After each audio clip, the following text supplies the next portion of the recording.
ఆర్థిక విధ్వంసం నుంచి అభివృద్ధి వైపు రెండో ఏడాది నుంచి అందుబాటులో మరిన్ని నిధులు. తొలి ఏడాది అప్పుల కిస్తీలకే 64,000 కోట్లు.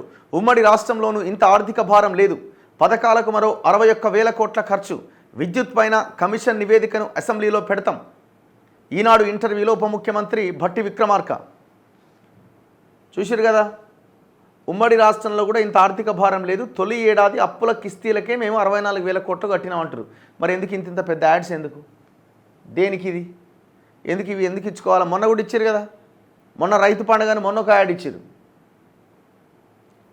కాంగ్రెస్ వస్తే అసలు కరెంట్ ఇవ్వలేదని, విపరీతమైన కోతలుంటాయని మా వైరి పక్షాలు ప్రచారం చేశాయి. కానీ ఎక్కడా ఇబ్బందులు లేకుండా కరెంట్ ఇస్తున్నాం. ప్రతి నెల 1000 కోట్లు విద్యుత్ రాయితీలకు కేటాయిస్తున్నాం. గృహజ్యోతి కింద ఉచిత కరెంటుకు కూడా నిధులు ఇస్తున్నాం. గ్రామాల్లో 80% ఇళ్లవారు ఈ పథకం కింద ఉచిత విద్యుత్ పొందుతున్నారు. అన్నీ ఇస్తున్నారు. ఎడ్యుకేషన్కి ఏమి ఇస్తున్నారు? వైద్యానికి ఏమి ఇస్తున్నారు? ఇవే అడుగుతాం మేము. ఇంతకు మించిన ప్రయారిటీ ఇంకొకటి లేదు ప్రజలకి. ఇంతకు మించిన ప్రాధాన్యత ఇంకొకటి లేదు. నీ ఉచిత విద్యుత్ వద్దు, నీ పెన్షన్ వద్దు, నీ రైతు బంద్ వద్దు, నీ రుణమాఫీ వద్దు, ఏ స్కీమ్ వద్దు. ఎడ్యుకేషన్ హెల్త్ మీద 40% బడ్జెట్ కేటాయించు. చలో, ఇది మార్పు. అంటే మొగోడవడని ఉంటే దమ్మున్న ముఖ్యమంత్రి, దమ్మున్న ప్రభుత్వం ఏదైనా ఉందంటే ఇది చేసి చూపించాల. బీఆర్ఎస్ సర్కార్ గత 10 ఇదే చూడండి, మళ్ళా వాళ్ళతో కంపేర్ చేసుకుంటారు. మీరు వాళ్ళతోని కంపేర్ చేసుకోవద్దు. వాళ్ళతోని కంపేర్ చేసుకొని ప్రజలు ఆయన కంటేనే బెటర్ అయినా అని అనుకోవట్లేదు. అంత దుర్మార్గమైన పరిపాలన ఈ ప్రపంచ చరిత్రలో ఏనాడు లేదు. రైతు బంధు ఇవ్వచ్చు, ఇంకో పెన్షన్ ఇవ్వచ్చు, ఇంకోటి ఇవ్వచ్చు. ఇది కాదు మాకు కావాల్సింది. ప్రజల యొక్క సంక్షేమం, ప్రజల యొక్క అభివృద్ధి ఎంత స్థాయిలో మన కళ్ళకు కనబడ్డదన్నది ఇంపార్టెంట్. జనరేషన్లు నాశనం చేసి పడేసిండు. ప్రజల చేతిలో ఉన్న గుంట భూమిని కూడా వదిలిపెట్టలేదు దుర్మార్గులు. మీరు ఎందుకు వాళ్ళతో కంపేర్ చేసుకుంటారు? బీఆర్ఎస్ సర్కార్ గత 10 సంవత్సరాల్లో చేసిన ఆర్థిక విధ్వంసం నుంచి రాష్ట్రాన్ని బయటపడేసి అన్ని రంగాల్లో అభివృద్ధి సాధించేందుకు అవసరమైన చర్యలు తీసుకుంటున్నాం అని ఉప ముఖ్యమంత్రి భట్టి విక్రమార్క చెప్పారు. ప్రతి నెలా జీతాలు, పెన్షన్ల కంటే కేసీఆర్ సర్కార్ చేసిన అప్పులపైన వడ్డీలు, అసలు కిస్తీల చెల్లింపు భారమే ఎక్కువ. ఆర్థిక వ్యవస్థను బీఆర్ఎస్ అధ్వాన్న స్థితికి తీసుకెళ్లిందని ఆయన దుయ్యబట్టారు.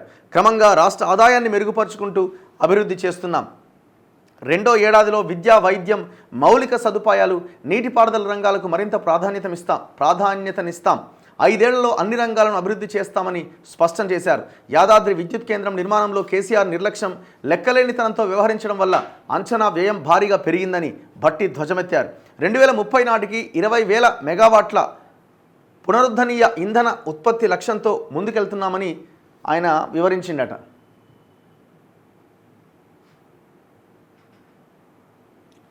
తొలి ఏడాది పాలన ఎట్లా సాగింది? అప్పులకు, కిస్తీలకు, ఆర్థిక ఇబ్బందులతోనే సాగింది. అప్పులు తీర్చడం, 1వ తేదీన జీతాలు ఇవ్వడం, సంక్షేమానికి నిధుల వంటివి సర్దుబాటు చేయాల్సి వచ్చింది. దేశంలోనే తొలిసారిగా అంతర్జాతీయ ప్రమాణాలతో సమీకృత గురుకుల పాఠశాలలు నిర్మించబోతున్నాం. విద్యతోనే ప్రపంచాన్ని జయించగలం. సాఫ్ట్వేర్, సైన్స్ రంగాల్లో ప్రపంచంతో పోటీపడే మేధావులను తయారు చేస్తాం.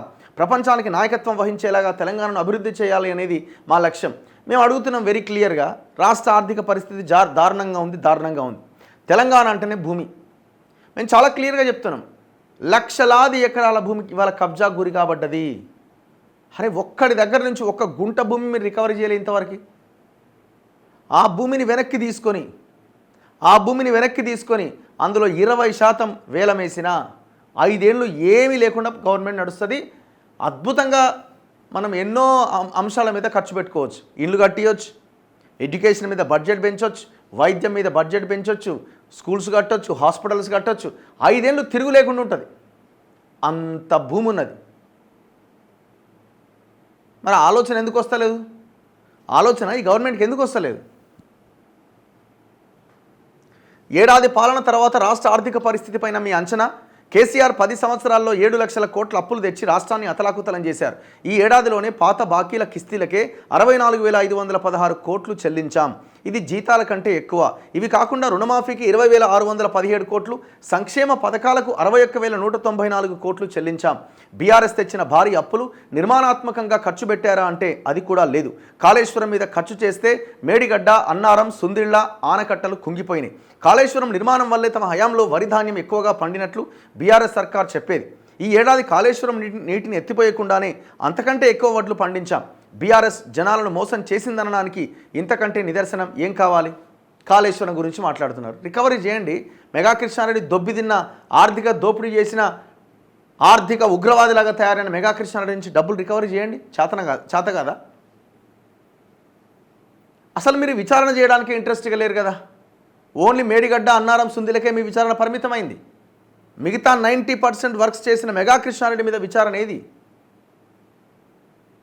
ఈ అవకాశము బీఆర్ఎస్ వాళ్ళకి ఎవరు ఇస్తున్నారు? మళ్ళీ మీరే ఇస్తున్నారు. వాళ్ళకి అర్హత లేదు. వాళ్ళని పెంచి పోషించిందే ఆ బ్యాచ్. కానీ మీరేం చేస్తున్నారు? రెండో ఏడాది మీ ప్రభుత్వ ప్రాధాన్యాలు ఏంటి? మౌలిక సదుపాయాలు, నీటిపారుదల, విద్యా, వైద్య రంగాలను సంపూర్ణంగా అభివృద్ధి చేస్తాం. 5 సంవత్సరాల్లో అన్ని రంగాలను పురోగతిలోకి తీసుకొస్తాం. బీఆర్ఎస్ పాలనలో జనాన్ని నియంత్రించేందుకు ఒక్క పోలీస్ శాఖను తప్ప ఏ ఇతర శాఖను కేసీఆర్ పట్టించుకోలే. ఎస్ఎల్బీసీ ప్రాజెక్టులో కేవలం 10 కిలోమీటర్ల తవ్వకం పనులు పెండింగ్లో ఉంటే కేసీఆర్ దానిపైన దృష్టి పెట్టలే. రాష్ట్రం ఏర్పడే నాటికి గోదావరి పైన పెండింగ్లో ఉన్న ప్రాజెక్టులన్నీ పూర్తి చేయడానికి 32,000 కోట్ల అవసరం. అవన్నీ పూర్తయితే 32 లక్షల ఎకరాలకు అదనంగా నీరొచ్చేది. కానీ ఈ ఖర్చుని 1,60,000 కోట్లకు పెంచి కాళేశ్వరం అని పట్టుకొని కూర్చున్నారు. అయినా ఒక్క ప్రాజెక్టు కూడా పూర్తి కాలే. రాష్ట్రాన్ని కేసీఆర్ సర్వనాశనం చేసి వెళ్ళిపోయింది. ఆదాయం పెంచడానికి ఏం చేస్తున్నారు? మా ప్రభుత్వం పక్షానికి ఒకసారి సమీక్షిస్తూ పన్నులు అదనంగా వేయకుండానే ఆదాయం పెంచడానికి పనిచేస్తోంది. ఔటర్ రింగ్ రోడ్డును బీఆర్ఎస్ సర్కార్ రాబోయే 30 ఏళ్లకు అమ్మేసి ఆ సొమ్మును ఆదాయంగా చూపించింది.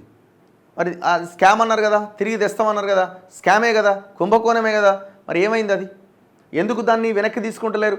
ఆస్తులుగా ఓఆర్ఆర్ వంటివి సృష్టించుకుంటే వాటిపైన ఏటా వచ్చే సొమ్మును ఆదాయంగా చూడాలి. ఓఆర్ఆర్ అనేది తెలంగాణకు వరం లాంటిది.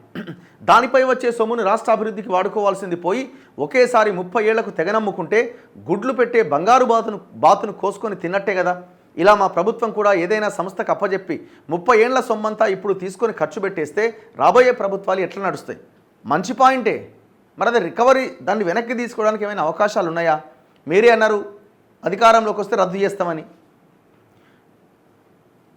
విద్యుత్ సంస్థల నష్టాలు ఎలా తగ్గిస్తారు? మేము 5 ఏళ్ల ప్రణాళికతో పనిచేస్తున్నాం. తక్కువ ధరలకు కరెంటు కొనడం వల్ల రాయితీల భారం తగ్గిపోతుంది. వ్యవసాయ విద్యుత్కు 10,000 కోట్లు రాయితీగా ఇస్తున్నాం. ఇది చిన్న మొత్తం కాదు.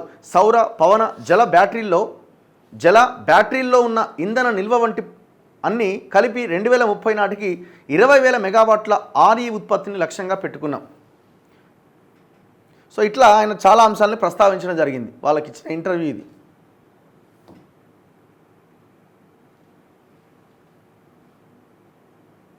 గ్యారంటీ హామీల అమలుకు, అప్పుల చెల్లింపులకు నిధులు ఎలా సమకూరుస్తారు? పన్నులు పెంచకుండా ఉన్న వనరులతోనే ఆదాయాన్ని పెంచుతాం. గనులు, ఖనిజాలు, జీఎస్టీ వసూలు వంటి వాటిలో గతంలో రాబడి పక్కదారి పట్టేది. మేము వచ్చాక తరచుగా సమీక్షిస్తూ ఆదాయం పెంచుతున్నాం. అడ్డగోలు ఖర్చులు నివారించడం ద్వారా 1వ తేదీనే ఉద్యోగులకు జీతాలు ఇవ్వగలుగుతున్నాం. నెల కొంత మేర రాబడి పెంచుకుంటూ వస్తున్నందునే పథకాలను అమలు చేయగలుగుతున్నాం. వచ్చే ఏడాది రుణమాఫీ ఉండదు కాబట్టి అభివృద్ధికి మరిన్ని నిధులు ఉంటాయి. కొత్త అప్పులు తెచ్చినా ఆదాయం వచ్చే పనులపైనే ఖర్చు పెడుతున్నాం. ఉదాహరణకు సర్వీస్ రంగంలో 66% ఆదాయం వస్తున్నది. ఇలాంటి వాటిపైన ఎక్కువగా ఖర్చు పెడుతున్నాం. రాబడి వచ్చే వాటిని వదిలేసి నిధులు ఒకే రంగంలో కుప్పబోస్తే రాష్ట్రం ఆర్థికంగా పతనమైపోతుంది. జీఎస్టీ ఆదాయం పెద్దగా పెరగలేదని గ్రహించాం. ఇతర ఆదాయ వనరులు పెంచుతూ బడ్జెట్ కేటాయింపులను పూర్తి చేయడానికి ప్రయత్నిస్తున్నాం. తాము నిరంతర కరెంట్ ఇచ్చామని ఇప్పుడు కాంగ్రెస్ సర్కార్ కోతలు విధిస్తోందని బీఆర్ఎస్ ఆరోపిస్తోంది కదా.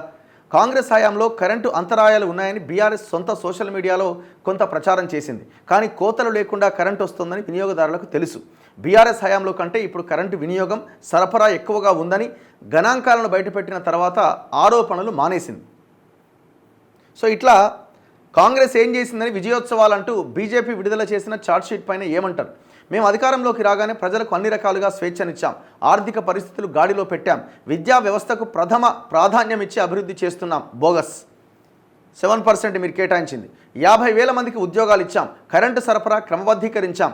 హైదరాబాద్ను గ్లోబల్ సిటీగా మార్చేందుకు బడ్జెట్లో 10,000 కోట్లు కేటాయించాం. స్కిల్ యూనివర్సిటీ, స్పోర్ట్స్ యూనివర్సిటీలు పెట్టాం.